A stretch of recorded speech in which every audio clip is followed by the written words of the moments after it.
Supreme court ने कहा है कि हिंदू देवी देवता एक लिविंग एंटिटी होते हैं, एक ज्यूरिस्टिक पर्सनैलिटी होते हैं। मंदिर तोड़ देने से मंदिर का अस्तित्व खत्म नहीं होता है। हम लोगों को हमेशा सुना जाता है और देखते हैं, बड़े बड़े बैरिस्टर इस देश में कहते हैं once a mosque always a mosque, once a Waqf always a Waqf. अरे भाई, सनातन कॉन्सेप्ट भी है, once a temple always a temple. और ये बात मैं नहीं कह रहा हूं, ये बात सुप्रीम कोर्ट ने अपने जजमेंट में राम मंदिर के केस में अपहोल्ड की है।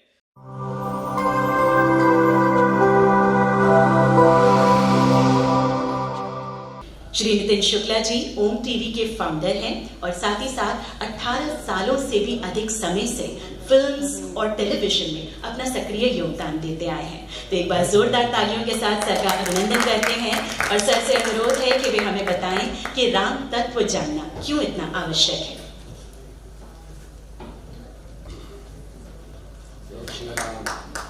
नमस्कार विष्णु जी, बहुत बहुत धन्यवाद। रंजना जी, बहुत बहुत धन्यवाद।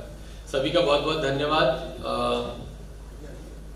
कहते हैं कि हजारों मीलों की यात्रा एक छोटे से कदम से स्टार्ट होती है और ये हमारा एक छोटा सा कदम है, छोटा सा प्रयास है। और इसकी शुरुआत 3 साल पहले हुई, जहां हमने एक ऐसे ऐप को इंट्रोड्यूस करने का सोचा जो कि भारतीय संस्कृति को और उसकी धरोहर को बच्चों तक और यूथ तक कैसे हम उसको आगे बढ़ा पाए। उद्देश्य बहुत सिंपल था कि जो हमारी कहानियां हैं, जो हमने सुनी है दादा दादा नाना नानी से, वो आज के युवा और आज के बच्चे कैसे उसको कहानियों के माध्यम से देख पाए, क्योंकि सब लोग टेक्नोलॉजी में व्यस्त हैं और टेक्नोलॉजिकल एडवांसमेंट इतना हो चुका है। तो क्या हम एक ऐसे ऐप को बना सकते हैं, ऐसी एक टेक्नोलॉजी को इंट्रोड्यूस कर सकते हैं जहां पे बच्चे उसको यूज करें, नहीं तो वो कहीं ना कहीं इस चीज से, हमारी संस्कृति, हमारी धरोहर से दूर होते जा रहे हैं। और इसी में ये सफर आसान नहीं था और काफी मुश्किलें भी आई और आती रहेंगी, और बट हमारा दृढ़ संकल्प है और आगे हम बढ़ रहे हैं। ओम टीवी आज 156 कंट्रीज में लाइव अवेलेबल है। We are on App Store, we are on Play Store, we are on the all ecosystem which is available. 1000 घंटे से ज्यादा हमारा ऐप का कंटेंट है। हम इस समय ऑर्गेनिकली ग्रो कर रहे हैं। Times of India, Hindustan Times हमें बैक कर रहे हैं, ऐसी media organisation. Times of India का इन्वेस्टमेंट है ओम टीवी में, और हिंदुस्तान टाइम्स के साथ हम आगे OTT प्ले से आगे अपने ऐप को प्रचार और प्रसार कर रहे हैं। ओम टीवी ने ये माइलस्टोन्स पिछले 3 सालों में अचीव किया है, जहां पे 1 लाख से ज्यादा हमारे सब्सक्राइबर्स हैं और हम 1 मिलियन प्लस फॉलोअर्स हैं हमारे। सो आज इतने सनातनी, इतने भारतीय, इतने बच्चे, मैं कहूंगा ज्यादातर हमारी यूथ है, और एक हमारा मेन फोकस शो जो है रामायण क्विज, जहां पे हर स्कूल के, इंडिया के हर स्कूल से बच्चे आते हैं और पार्टिसिपेट करते हैं रामायण के बारे में। तो सिर्फ रामायण देखना या पढ़ना इंपॉर्टेंट नहीं, बस उसको जानना बहुत जरूरी है, और ओम टीवी कहीं ना कहीं वो जानने का एक सफर है, और इसी में हम आगे बढ़ रहे हैं। अब मैं बात करूंगा कॉन्क्लेव की, कि कॉन्क्लेव करना क्यों आवश्यक है। आवश्यक इसलिए था कि कहीं ना कहीं जब से इस पूरे निर्णय आया है, विष्णु जैन जी और उनके पिताजी ने जो ये वर्डिक्ट हमारे लिए लेके आए, रंजना जी ने इतने साल तक उस पर फाइट किया, काफी लोगों की आहुति है, काफी लोगों ने इस पे बलिदान दिया है, और काफी लोगों की ये 500 साल का स्ट्रगल है। आज हम बहुत भाग्यशाली हैं, जैसे रंजना जी बोल रही थी कि आज हम अलाइव हैं, हम इस चीज को देख पा रहे हैं। बहुत बड़ी बात है, बहुत बड़ी बात है। सिर्फ एक व्यक्ति का इसमें किसी का योगदान नहीं, सबका इसमें योगदान है। तो इसमें कहीं ना कहीं राम तत्व मिस हो रहा था, राम तत्व की कोई बात नहीं कर रहा है, और वो इम्पोर्टेंट है। और वो राम तत्व क्या है, सीता तत्व क्या है, कि इतने साल बाद भी आज भी वो इतना प्रासंगिक है। 5000 साल से हमारी अनब्रोकन सिविलाइजेशन है, 5000 साल से आज भी राम रेलेवेंट है, और जब हम आगे इंटर गैलेक्सी की बात कर रहे होंगे तभी राम रेलेवेंट रहेंगे। सो he is the past, present and future, वो रहेंगे, हम लोग हो या ना हो, कोई पार्टी हो, देश, हम लोग कहां पे रहेंगे, बट राम रहेंगे। और वो बात करना बहुत इंपॉर्टेंट है। सिर्फ मंदिर की बात नहीं है इसमें, वो राम तत्व को अलाइव रखना अपने आप में बहुत इंपॉर्टेंट है। और इसलिए एक कॉन्क्लेव के माध्यम से हम अपनी बात रख सकें, और जहां हमारे इंटरेक्शन में बुद्धिजीवी वर्ग है हमारे साथ पॉलिटिकल वर्ग है, हमारे साथ एक लॉ वर्ग जो है कि बहुत इंपॉर्टेंट, जिसकी सब रिस्पेक्ट करते हैं, प्लस एक बॉलीवुड वर्ग है, क्योंकि ओटीटी प्लेटफॉर्म मीडिया से इंटरेक्टिव उसका इंटरेक्शन रहता है। और मीडिया एक बहुत ही इंपॉर्टेंट फैक्टर है, जहां पे हम एक सॉफ्ट पावर है, वेरिन आप अपनी बात को ज्यादा से ज्यादा लोगों पे, आप कहां पे कौन बैठा हुआ आपकी बात सुन रहा है आपको पता नहीं होता। और कंटेंट एक बहुत इंपॉर्टेंट फैक्टर है। उस कंटेंट को हम लोग देखते हुए आज यहां कॉन्क्लेव के लिए मिले हैं, और उस कॉन्क्लेव में ऐसी बात जो कि रेलेवेंट हो राम को लेके, और उसमें हर सेगमेंट से हमने लोगों को इनवाइट किया है। ओम टीवी की जो हमेशा से कोशिश रही है कि समझना किसी भी चीज को लाइव तो आप देखते हैं, बट उस चीज को समझना बहुत इंपॉर्टेंट है। आप अगर वो समझेंगे नहीं तो फिर उसको जानेंगे कैसे। तो जो हमारा हैशटैग है ज्ञान भी गर्व भी, unless and until you don't have the knowledge, you cannot feel proud about it. We are all very proud about our legacy. 5000 साल का जो हमारा unbroken civilisation, we are very proud of it. The reason we are very proud of it is because the knowledge which it has. और India को अगर कोई जानता है तो वो उसको स्पिरिचुअलिटी की वजह से ही जानता है, वो उसके नॉलेज की वजह से जानता है, जो हमारी नॉलेज है। बाकी सारी चीजें इररिलेवेंट है, but spiritual knowledge and spirituality and the essence of our culture is very important.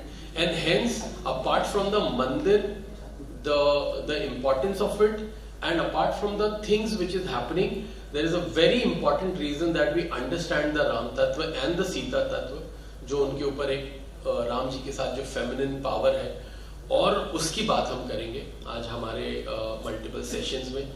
तो आप लोगों का ज्यादा समय ना लेते हुए ये हमारी बात है, और ऐसे ही और कॉन्क्लेव हम आगे भी आने वाले समय में करते रहेंगे।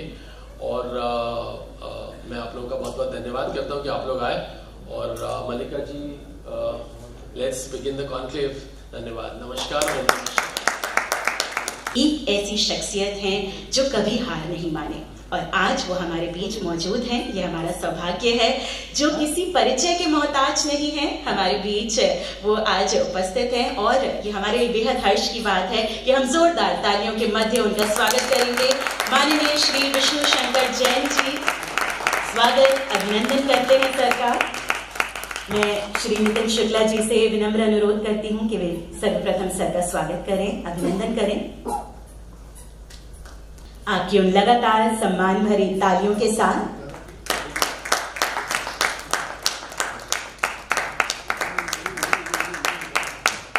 बहुत बहुत धन्यवाद सर, इस कार्यक्रम में पधार कर आपने इस कार्यक्रम की शोभा बढ़ाई। यार ये फोटोग्राफर है, नहीं माने गई। सर आपसे विनम्र अनुरोध है, इस कार्यक्रम में सर्वप्रथम कुछ शब्द आप जरूर कहें। इस मॉडर्न टाइम में जहाँ पे हम लोग देख रहे हैं कि अलग अलग OTT प्लेटफॉर्म्स आ रहे हैं। अभी रिसेंटली हमारी लीगल टीम एक बहुत ही इंपॉर्टेंट विषय पे काम कर रही है, सेव नेशन सेव कल्चर के बैनर तले, और जिसमें आज OTT प्लेटफॉर्म के माध्यम से जो विभत्स कंटेंट हमारे बच्चों को और हमारी युवा पीढ़ी को परोसा जा रहा है, जिसमें ऑब्सिनिटी की हद है, उस तरह के कंटेंट आ जा रहे हैं। मैं उस बारे में ज्यादा बात नहीं करना चाहता हूं, पर मैं आपको ये बताना चाहता हूं कि OTT के माध्यम से जहां पे इतना खराब कंटेंट परोसा जा रहा है, उस दौर में, उस युग में ओम टीवी का OTT प्लेटफॉर्म पे आना बहुत जरूरी है। और मुझे ऐसा लगता है कि जो संस्कार और जो थॉट प्रोसेस OTT के माध्यम से आप लोगों के सामने लाएंगे, उससे आगे आने वाली युवा पीढ़ी को बहुत सारी इंफॉर्मेशन मिलेगी। क्योंकि इस समय जो संचार क्रांति का दौर आया है, उसमें इंफॉर्मेशन एक बहुत इंपॉर्टेंट टूल है अपनी बात रखने का। आजकल जितने लोग हैं, आप किसी भी पब्लिक स्पेस में जाएं, डिबेट्स में जाएं, टीवी चैनल्स में जाएं, यूट्यूब चैनल्स पे जाएं, हर आदमी फैक्ट और फिगर सुनना चाहता है। कोई आदमी यहाँ पे वो भाषण और नैरेटिव नहीं सुनना चाहता है। तो इसलिए आपका बहुत, ये मैं आपकी इस पहल को बहुत सराहता हूं कि आपने ओम टीवी के माध्यम से जो ऐप लॉन्च किया है, उसमें जो आप इंफॉर्मेशन देंगे वो सनातन को, सनातन थॉट प्रोसेस को, युवाओं को बहुत प्रेरित करेगी, उनको इंफॉर्मेशन देगी, क्योंकि information is the source, information is the tool, और इंफॉर्मेशन ही सबसे बड़ी ताकत है। तो जो ज्ञान है और जो सही ज्ञान है वो अगर ओटीटी के माध्यम से आप दे रहे हैं तो एक इम्पोर्टेंट और बहुत बढ़िया काम है, इसलिए आपकी बहुत इसके लिए प्रशंसा करनी चाहिए। और सबसे बड़ी बात है, अगर आप ओटीटी प्लेटफॉर्म्स देखें तो सनातन थॉट प्रोसेस का ओटीटी प्लेटफॉर्म ज्यादातर है ही नहीं, one of the first of its own kind. तो ये सबसे बड़ी बात है। जैसे कि मैंने आपको जिक्र किया, एकता कपूर जी का जो ओटीटी प्लेटफॉर्म है उसमें ऐसा कंटेंट परोसा जा रहा है, इसकी हमने कंप्लेंट की हुई है कि एक आदमी मल्टीपल व्यभिचार कर रहा है अपनी ओन फैमिली में, मतलब हाइट्स ऑफ हाइट्स, कोई उसको देख नहीं सकता, अपने बच्चों को दिखा नहीं सकता है। तो इस तरह के ओटीटी प्लेटफॉर्म्स के दौर में आपका आना, इस पूरे क्या कहते हैं वन ऑफ द प्लेयर्स होना इस कंपटीशन में बहुत इंपॉर्टेंट है और बहुत जरूरी है। और मैं तो ये भी कहूंगा कि राम तत्व को समझना हम सबके लिए बहुत जरूरी है। और हम सब लोग जितने अवध क्षेत्र से आते हैं, मुझे लगता है मेरे घर में, मैं पर्सनली बताऊं तो रंजना दीदियां बैठी हुई हैं, अक्सर साल में एक बार अखंड रामायण का पाठ होता ही होता है। चाहे हम लोग गाजियाबाद में रह रहे हो, चाहे फ्लैट में रह रहे हो, चाहे यहाँ पे रहते थे, हमेशा अखंड रामायण का पाठ हमारे घर में होता ही होता था। तो राम तत्व को हम लोगों ने समझा है, जिया है। और अवध क्षेत्र में तो मैं ऐसा कहता हूं, अवध क्षेत्र ही नहीं, पूरे भारत में राम जो है वो हम लोगों के रोम रोम में, हम लोगों के रग रग में बसे हुए हैं। तो राम तत्व तो उनको समझना चाहिए जिन्होंने राम को काल्पनिक माना। राम तत्व तो उनको समझना चाहिए जिन्होंने कोर्ट्स में एफिडेविट दिए कि भगवान राम काल्पनिक हैं। तो सबसे महत्वपूर्ण बात यह है, मैं इस बात को रखना चाहता हूं कि आपने जिक्र किया सुप्रीम कोर्ट के जजमेंट का और इस पूरी लीगल बैटल का। तो यहाँ पे मेरी बड़ी दीदी रंजना दीदी बैठी हुई हैं, उन्होंने उसमें बहुत बड़ा योगदान दिया। 1998 से इस मुकदमे में लगी हुई हैं और उसमें जितना एक काम हो सकता है, देखिए हर आदमी का सहयोग रहता है और हर आदमी जो इस पूरी लीगल लड़ाई में जुड़ा रहा, सबके अंदर मन में यही भाव है कि हम सब लोगों ने इस केस में गिलहरी के माध्यम से अपना सहयोग दिया है। ना इसमें कोई ये कह सकता है कि इन लोगों की वजह से ही केस हुआ या जीते, सबने अपना सहयोग दिया। और सबसे महत्वपूर्ण बात ये रही, जो पूरा लीगल टीम का एक्सपीरियंस था, मैं आपके सामने वो शेयर करना चाहता हूं। पूरी लीगल टीम ने कोऑर्डिनेशन में, एक कलेक्टिव एफर्ट के माध्यम से अपना अपना यहाँ पे काम किया है। किसी में आपस में कोई द्वेष नहीं था और हर आदमी ये चाहता था कि जो 1528 में हमारी पूरी सिविलाइजेशन के साथ हुआ है, आज उसको हम रेस्टोर कर पाए। और हाई कोर्ट के लेवल पे और सुप्रीम कोर्ट के लेवल पे सारे लॉयर्स ने मिलके एक कलेक्टिव एफर्ट लिया है, जिसकी वजह से आज ये दिन हम लोग देखने जा रहे हैं 22 जनवरी का। मैं तो ये कहना चाहता हूं कि हम सारे लोग आज जो यहाँ पे बैठे हुए हैं, हम लोग उस दौर से आते हैं जब हमने भगवान राम की चबूतरे पे पूजा होते हुए देखी है, उस तथाकथित कलंकित ढांचे पे। हम लोग उन्हें अपने ईश्वर, अपने आराध्य को टेंट में, तंबू में पूजा होते हुए देखा है। और आज 22 जनवरी को वो शुभ दिन हम सारे लोग देखने जा रहे हैं जब हमारे ईश्वर, अपने आराध्य की प्राण प्रतिष्ठा होने जा रही है। और मैं मानता हूं कि वो सिर्फ और सिर्फ भगवान राम की प्राण प्रतिष्ठा नहीं है, वो करोड़ों सनातनियों की उस दिन प्राण प्रतिष्ठा होने जा रही है। और भगवान राम स्थापित तो थे ही, पुनः स्थापित करने का जो काम है वो 22 जनवरी को होने जा रहा है। एक तरह से मैं इसमें यह भी कह सकता हूं कि 22 जनवरी का दिन धर्म की संस्थापना का दिन है। राम भगवान जो संविधान की ओरिजिनल पृष्ठों पे थे, जिन्हें कॉन्स्टिट्यूशनल एंटिटी माना जाता था, कोई भी गवर्नमेंट, कोई भी सरकार, कोई भी समाज के लोग उनका जो अस्तित्व भूल गए थे, आज उनको दोबारा स्थापित करके उनको हमारे जो देश का हिंदू दर्शन है, हिंदू चिंतन है और हमारी जो कल्चरल हेरिटेज है, उसके लिए जो आज एक पूरा समाज गौरव फील कर रहा है, ये वो दिन है। मैं आपको बताना चाहता हूं, इंडोनेशिया में, थाईलैंड में, अलग अलग आप देशों में जाएंगे तो वहां पे भगवान राम उनकी कल्चरल हेरिटेज है। पर इस देश में एक ऐसा दौर आया सेकुलरिज्म के नैरेटिव के चलते, जहां पे भगवान राम को अपनी कल्चरल हेरिटेज मानना, लोग ऐसा बिलीव करने लग गए कि सेकुलरिज्म का वायलेशन है। और उसका जीता जागता उदाहरण है राम मंदिर केस। अगर कोई राम मंदिर केस का पूरा अध्ययन करेगा तो मैं इसके कुछ पहलू आपके सामने शॉर्ट में रखना चाहता हूं। मेरे सामने मेरी बड़ी दीदी रंजना दीदी बैठी हैं, तो मैं इतनी ज्यादा जरूरत नहीं करूंगा कि उनकी प्रेजेंस में ऐसी चीजों पे जाऊं जो उसमें वो मेरे कान पकड़े, पर हाँ जो इंपॉर्टेंट फैक्ट्स हैं, जो अनकंट्रोवर्टेड फैक्ट्स हैं, वो मैं रखना चाहता हूं आपके सामने। सबसे इंपॉर्टेंट बात यह है कि लोग ये कहते हैं कि राम मंदिर का पूरा जजमेंट आस्था के आधार पर हुआ। आपने सुना होगा अलग अलग टीवी चैनल में बोला जाता है कि आस्था के आधार पर जजमेंट हुआ है, इसका फैक्ट से या फिगर से या एविडेंस से कोई लेना देना नहीं है। तो सबसे क्रूशियल बात यह है कि 1510 में, जो 1528 में बाबर ने यहाँ पे राम मंदिर का विध्वंस किया था, उससे ठीक 18 साल पहले 1510 में सिख इतिहास में इसका वर्णन मिलता है कि गुरु नानक देव ने वहां पे सरयू में स्नान किया था और राम मंदिर के दर्शन किए थे। ये सिख इतिहास में वर्णित है 18 साल पहले, ठीक 18 साल पहले, मतलब वहां पे मंदिर था तभी तो दर्शन किए थे। इसके बाद 1528 में बाबर ने वहां पे मंदिर डिमोलिश की। मंदिर का डिमोलिश होना और 1528 में घटना होना, ये दोनों पक्ष मानते हैं।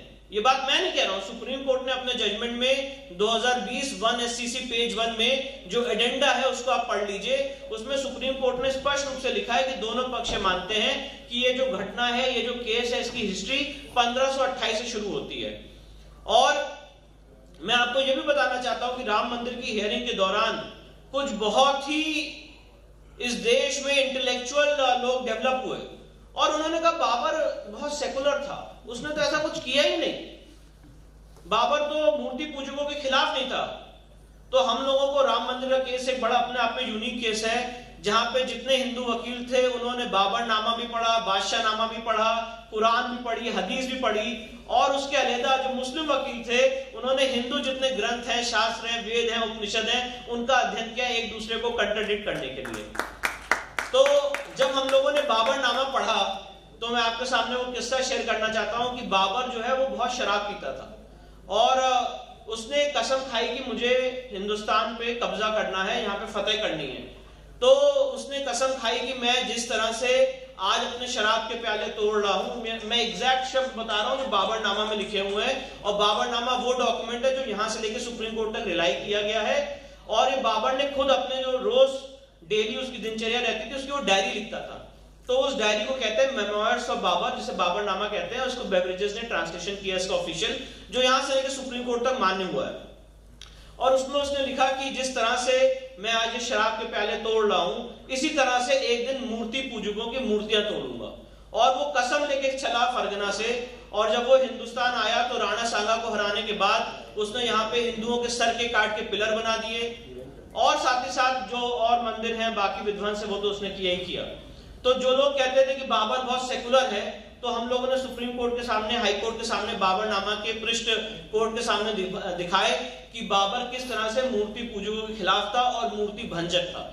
इसके बाद सबसे इंपॉर्टेंट डॉक्यूमेंट 1528 के बाद जब हमारी मंदिर टूट गई, तो ऐसा नहीं है कि हिंदू समाज ने अपना राइट, अपना क्लेम उस प्रॉपर्टी पे, उस एरिया पे छोड़ दिया।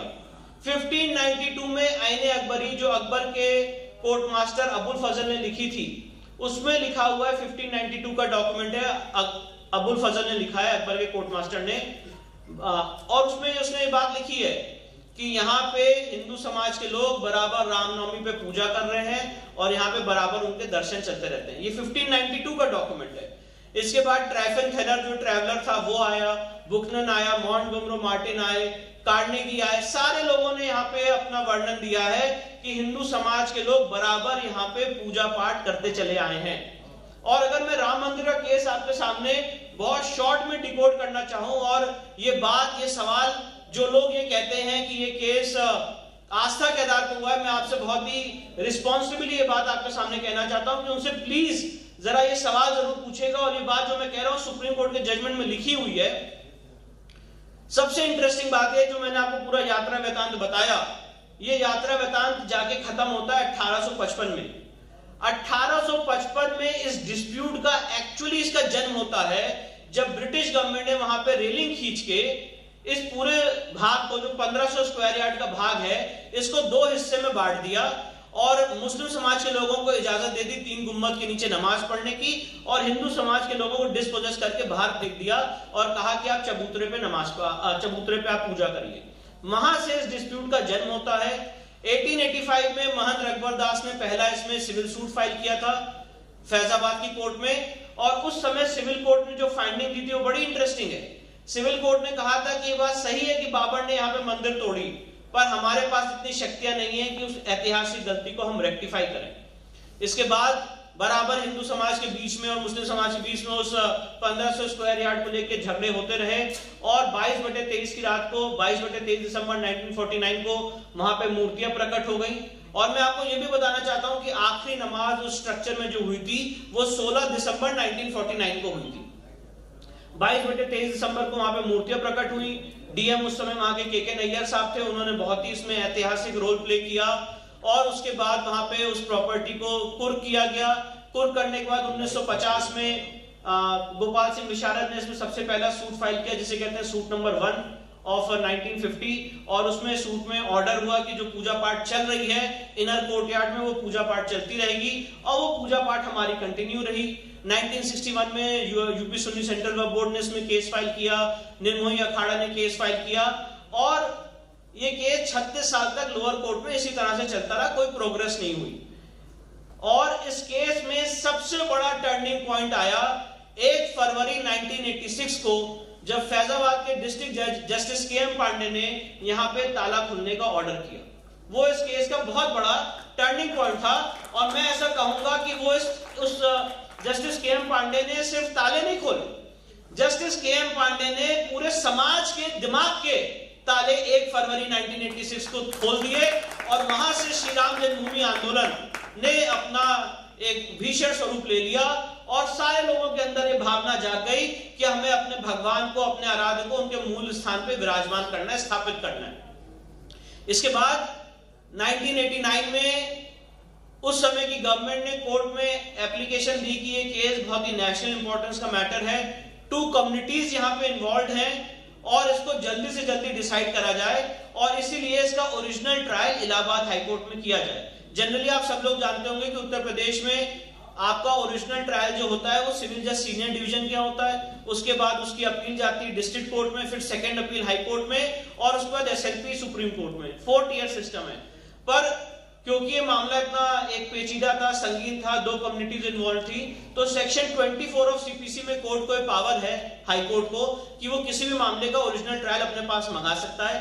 1989 में इलाहाबाद हाई कोर्ट ने इस मामले की गंभीरता को समझते हुए पूरा ओरिजिनल ट्रायल अपने पास मंगाया कि इसका original trial Allahabad high court करेगी, और उसी समय जो इस पूरे सनातन के हम सब के बहुत बड़े सपूत थे, सनातन की जिन्होंने बहुत बड़ी सेवा की, सूट नंबर 5 उस समय दायर किया गया, और रामलला स्वयं कोर्ट में आए, और सूट का नाम था भगवान श्री रामलला विराजमान थ्रू नेक्स्ट फ्रेंड देवकी नंदन अग्रवाल, और भगवान राम ने कहा कि ये पूरी संपत्ति मुझ में विराजमान करती है, ये संपत्ति मेरी है, और ये संपत्ति मुझे डिक्लेयर की जाए।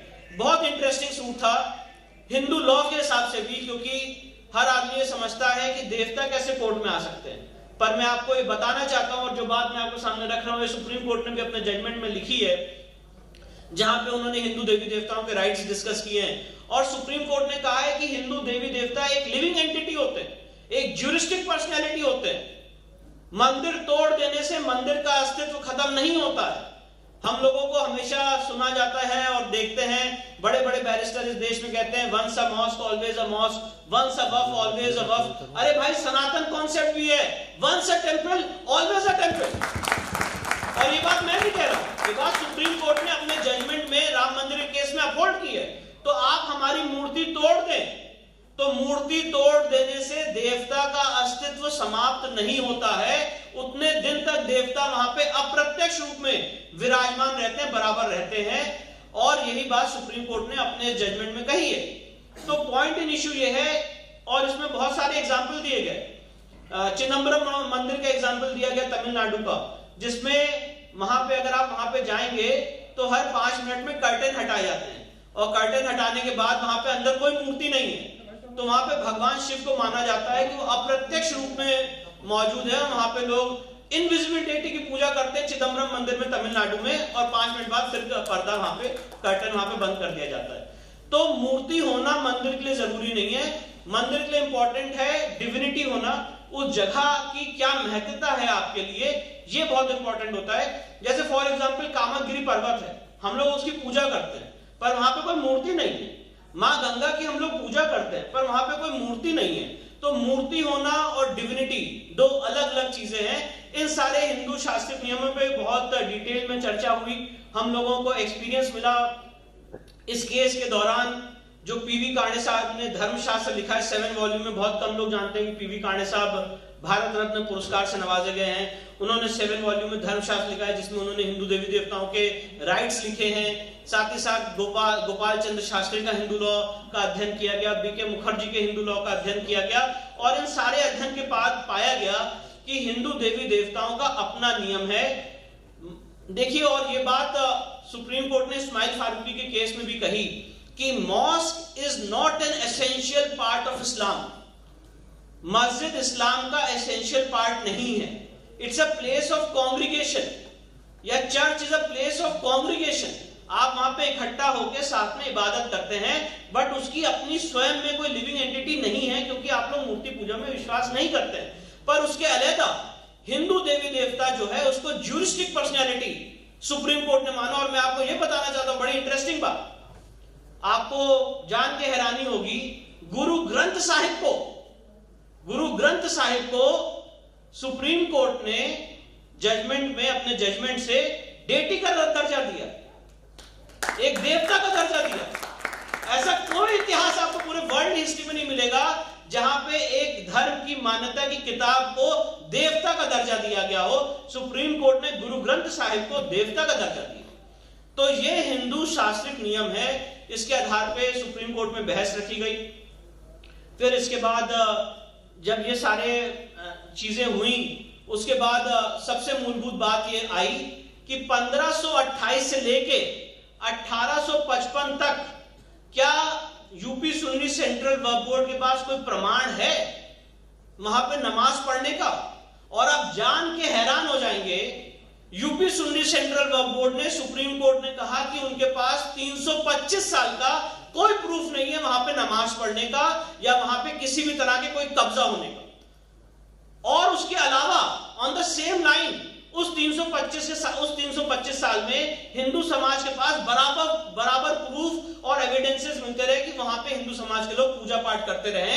ये इस केस का सबसे क्लिंचिंग एस्पेक्ट है। तो जो लोग आपसे कहते हैं कि ये केस आस्था के आधार पर हुआ है, उनसे कहिए कि भैया जरा सुप्रीम कोर्ट का जजमेंट पढ़िए और पैराग्राफ जरा 930 ऑनवर्ड्स पढ़िए, जिसमें सुप्रीम कोर्ट ने आपका खुद का एडमिशन लिखा है कि 325 साल के नमाज पढ़ने का या पोजेशन का आपके पास कोई प्रूफ नहीं है। सबसे इंपॉर्टेंट बात, इसके बाद आर्कियोलॉजिकल सर्वे ऑफ इंडिया द्वारा यहाँ पे सर्वेक्षण किया गया।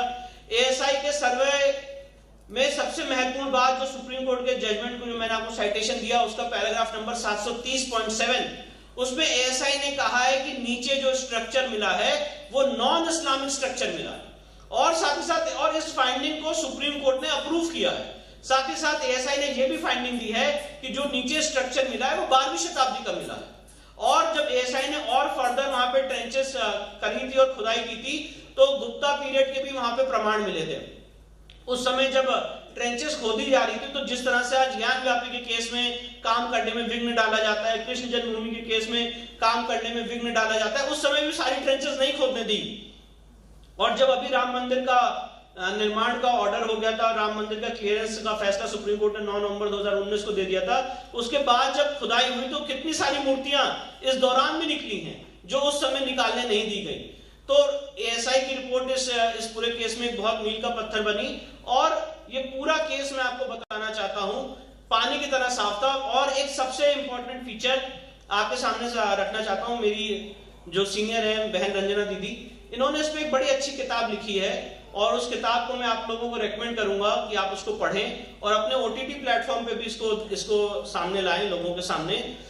उस किताब का नाम है श्री राम जन्मभूमि द अनपनिश्ड कॉन्स्पिरेसी, जिसमें जो रेवेन्यू रिकॉर्ड्स थे, उस रेवेन्यू रिकॉर्ड्स में दीदी जब अपनी बात करेंगी तो उसके बारे में और लाइट डालेंगी, पर मैं उसका कुछ आपके सामने एक छोटा सा इंट्रोडक्शन रख देता हूं। रेवेन्यू रिकॉर्ड्स में राम मंदिर के केस में इंटरपोलेशन किया गया, और जो रेवेन्यू एंट्रीज थी उस रेवेन्यू एंट्रीज में लिखा हुआ था जन्म स्थान, उस जन्म स्थान के ऊपर इंटरपोलेशन करके वहां पे मस्जिद वर्ड ऐड किया गया। और ये यहाँ के जो बहुत ही माननीय मिनिस्टर है, रेवेन्यू मिनिस्टर रहे हैं, उनके कार्यकाल में सारी बातें की गई और उसके फोरेंसिक की रिपोर्ट भी आई है। तो दीदी उसको अपनी उस पे दीदी ने किताब लिखी है और वो अपनी बात को उसके सामने रखेंगी। ये बहुत इंटरेस्टिंग फीचर है। साथ ही साथ राम मंदिर का केस, मैं ये कहूंगा कि ये हम सारे लोगों के लिए सिर्फ एक केस नहीं था। जो वकील भी इस मामले में वकालत के रूप से, वकील के रूप से जुड़े हुए थे, वो उनके लिए केस नहीं था, वो उनके लिए एक लिविंग रेवोल्यूशनरी मोमेंट था, जहां पे मैं आपको ये बताना चाहता हूं, इस समय जिन लोगों ने हमें सेकुलर वर्ल्ड दिया, जो 3 मेजर एब्राहमिक रिलीजन्स हैं, वो आज 35 एकड़ के लिए जेरूसलम में लड़ाई लड़ रहे हैं पिछले 2000 साल से।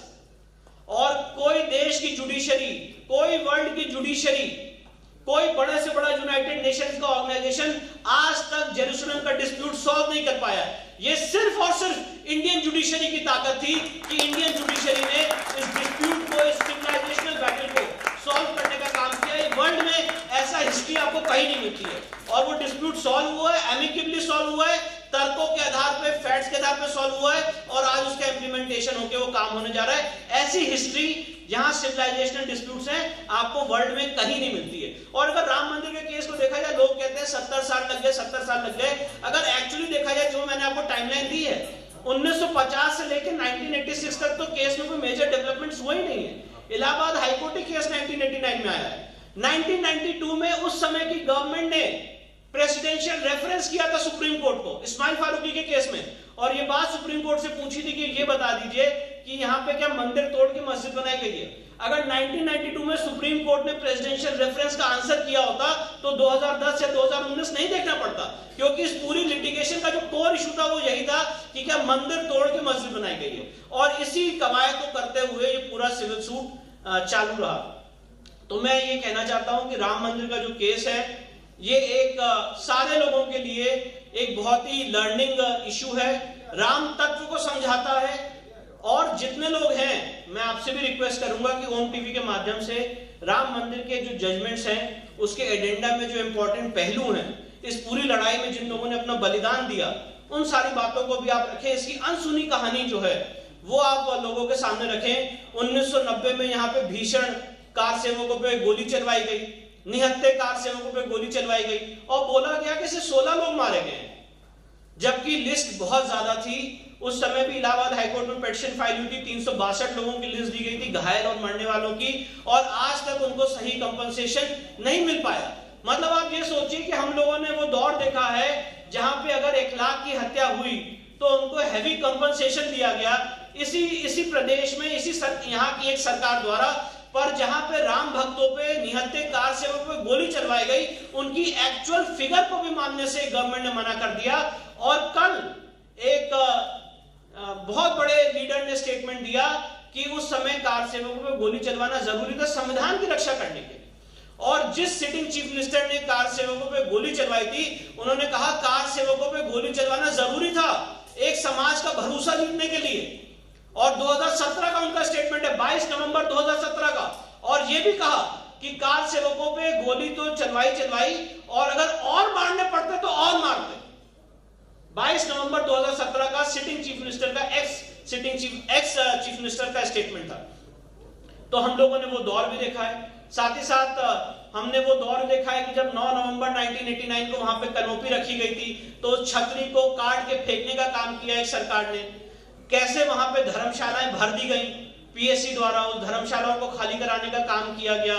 कैसे वहां पे सारे लोग बोलते हैं कि 6 दिसंबर 1992 को वहां पे विध्वंस हो गया। अरे भाई, कोई ये बात क्यों नहीं करता है कि जो इलाहाबाद हाईकोर्ट को 6 दिसंबर से पहले अपना जजमेंट देना था, किस ऑनरेबल जज ने अपना जजमेंट टाइम पे नहीं दिया था? इस हिस्ट्री को भी पढ़ा जाए, इस हिस्ट्री को भी दिखाया जाए। जस्टिस ब्रिजेश कुमार ने अपने जजमेंट में लिखा है कि मेरा और मेरे ब्रदर का जजमेंट तैयार था, पर जस्टिस एसएच रजा ने अपना जजमेंट टाइम पे नहीं डिलीवर किया। ये सारे इस केस के क्लिंचिंग फैक्ट्स हैं। और उसके बाद प्लीज अपने इस चैनल के माध्यम से जरूर वो ऐतिहासिक फैसले को, 1 जनवरी 1993 के ऐतिहासिक फैसले को दिखाइएगा, जो यहाँ के ऑनरेबल जज जस्टिस हरिनाथ तिलहरी ने दिया था, जिसमें उन्होंने बात कही थी कि भगवान राम संवैधानिक पुरुष है, संविधान के ओरिजिनल पृष्ठों पे है, और और उनके दर्शन करना हम लोगों का जन्मसिद्ध अधिकार है। उनके जजमेंट के बाद भगवान राम जो 6 दिसंबर की घटना हुई थी, उसके बाद तंबू में, टेंट में, त्रिपाल में शिफ्ट हुए थे। तो ये सारी इस राम मंदिर के केस की मैं समझता हूं वही स्ट्रगल है जो भगवान मर्यादा पुरुषोत्तम भगवान राम ने हम लोगों को सिखाई है कि आपको जितना काम करना है मर्यादा में रह के करना है। और पूरे समाज ने, राम मंदिर का पूरा लिटिगेशन ये मैसेज देता है कि पूरे समाज ने इस पूरे सिस्टम पे, जो सिस्टम धीरे चला, उस पूरे सिस्टम पे 69 ईयर्स संयम से विश्वास रखा और मर्यादा में रह के आज 22 जनवरी का स्वर्णिम दिन हम देखने जा रहे हैं। 22 जनवरी का स्वर्णिम दिन देखने के लिए मैं आपको ये कहना चाहता हूं 20 पीढ़ियां गुजर गई, 20 जनरेशंस गुजर गई 1528 से लेके आज तक। कितने लोगों ने अपना बलिदान दिया इस शुभ दिन को देखने के लिए। तो आज हम लोग जितने लोग यहाँ पे बैठे हुए हैं, हम लोग बहुत सौभाग्यशाली हैं कि हम लोग अपने ईश्वर, अपने आराध्य को प्राण प्रतिष्ठित होते हुए देखने जा रहे हैं 22 जनवरी 2024 को। और मैं दोबारा ये कहना चाहूंगा कि 22 जनवरी के दिन के लिए मैं एक बात कहना चाहता हूं, जैसे रामायण की एक बड़ी अच्छी चौपाई है, जाकर नाम सुनत सुख होई, मोरे गृह आया प्रभु सोई। तो वो दिन हम लोगों के सामने आने जा रहा है।